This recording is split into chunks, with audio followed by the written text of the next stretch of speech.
अच्युतानंद दास जी नाम के महापुरुष हुए, महान योगी थे, ये सबके सब योगी थे। उन अच्युतानंद दास जी ने कुछ ताड़पत्र पर भविष्य लिखा है, जिसको लोग भविष्य मालिका कहते हैं। इस समय लोग उसका बड़ा प्रचार प्रसार कर रहे हैं। तो हम कोई अश्रद्धा तो नहीं करते हैं, लेकिन हमने उड़ीसा के प्रामाणिक संतों से पूछा उस संबंध में। जैसे पूज्य श्री परमहंस जी महाराज हैं, जो अभी यहाँ आए थे 1-2 दिन पहले, परम पूज्य स्वामी श्री प्रज्ञानानंद जी परमहंस जी महाराज, हरिहरानंद गुरुकुलम के महाराज जी, बहुत अच्छे महापुरुष हैं। पूरे उत्कल प्रदेश में गौ सेवा की क्रांति जगाई है उन्होंने।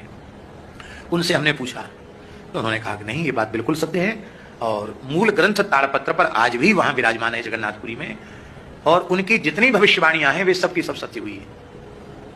उन्होंने भविष्यवाणी की थी कि भारतवर्ष मुगलों के बाद अंग्रेजों का गुलाम होगा, जबकि जगन्नाथ दास उनको अच्युतानंद दास जी को तो समाधि लिए 500 वर्ष से ऊपर हो गया। तो उस समय तो कोई अंग्रेज कोई बात थी नहीं, पर उन्होंने कहा था कि अंग्रेजों का शासन होगा, वो बात सत्य हुई। उन्होंने लिखा कि अमुक अमुक विक्रम संवत अमुक में देश स्वतंत्र होगा, लेकिन स्वतंत्रता के पहले ही उसके टुकड़े हो जाएंगे, तो पाकिस्तान बन गया, और वो म्लेच्छ देश होगा, ये भी उन्होंने लिखा है, वो भी सत्य हो गया। फिर उन्होंने लिखा कि जगन्नाथ मंदिर का पत्थर गिरेगा तो समझ लेना कि अब महाविनाश आने वाला है।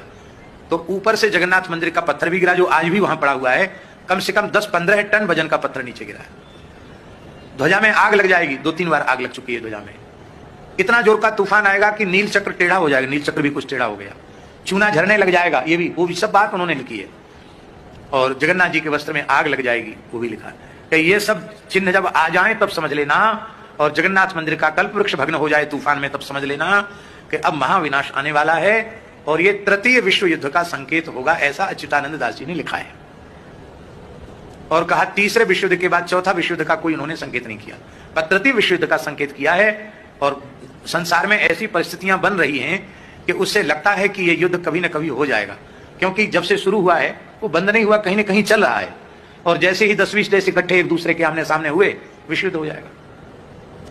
तो उस विश्व युद्ध में बहुत भारी नरसंहार होगा, इतने लोग मारे जाएंगे। अच्युतानंद दास जी लिखते हैं कि विश्व की जनसंख्या मात्र 64 करोड़ रह जाएगी। कितनी? इस समय कितने हैं? 8 अरब से ऊपर। मात्र 64 करोड़ लोग जिंदा रह जाएंगे, उनमें 31 करोड़ भारत में होंगे। बचेंगे कौन? बोले जो भगवत शरणागत भक्त होंगे, जो गौ और ब्राह्मणों के उपासक होंगे, वैदिक सदाचार जिनके जीवन में होगा, उनको भगवान ही कृपा करके बीज रूप में बचा लेंगे, ऐसा भी लिखा। इसलिए कहा भगवान नाम का जप करो, त्रिकाल संध्या करो, यूं करो त्यों करो, और भगवत शरणागत हो जाओ, सावधान हो जाओ, तो भगवान तुम्हारा नाम लिस्ट में लिख लेंगे और तुमको बचा लेंगे। नहीं तो फिर तुम्हारी तुम जानो, विनाश तो होने वाला है।